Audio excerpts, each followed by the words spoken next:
Today, Carl confesses her feelings to this girl she likes for a long time. But she says, "You can't love me in this economy, boo boo. I'm expensive. See ya." Life sucks. Carl's sad. And Carl has this habit of eating corn when he's sad. So he went to the market. He's standing at the market, staring at the prices, and for a moment he forgot that rejection just by looking at the prices. Yesterday, the same bag of corn cost 2 cups. Today, it cost 10. Carl looked at the corn, looked at the shopkeeper, and said, "I'm an island boy." Nah, Carl asked, "Is this the last corn in Crowland?" The shopkeeper said, "Nah, but in a few days it could be. Go check the news." Carl went back home. He turned the TV on, and there he saw Elder Crow say, "God bless Crowland. We will teach those little beaks a lesson." Carl understood. Crowland is again at war, and this time with Sparrowland. Carl thought, but why?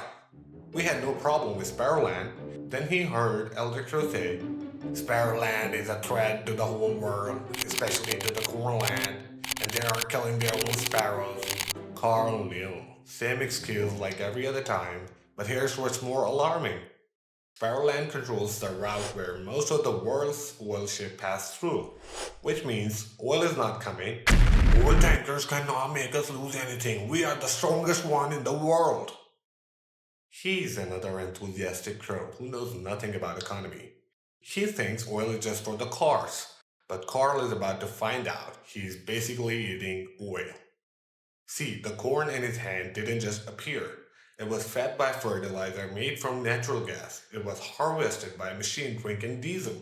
And it was driven to this market by a truck burning petrol. So from natural gas to diesel and petrol, it all comes out of oil. Same oil Sparrowland won't let pass through their route. When a tanker gets stuck in Sparrowland, a tax is triggered.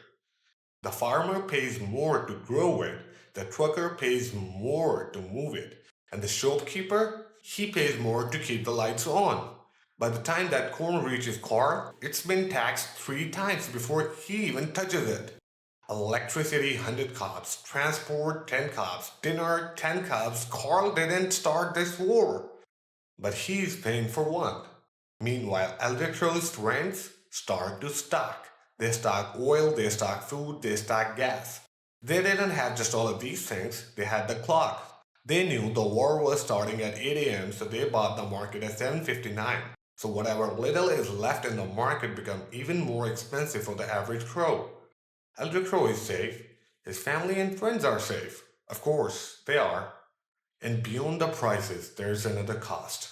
Carl's brother is in the Marine. Carl checks his phone, nothing. Carl hasn't heard from him in 3 days.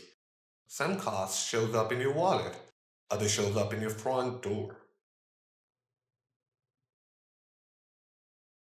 Carl is angry at Elder Crow because whatever happens, it's a win-win for Elder Crow. He is safe anyways. Carl sat down, looked at his expensive corn, 10 cups for something that used to cost 2.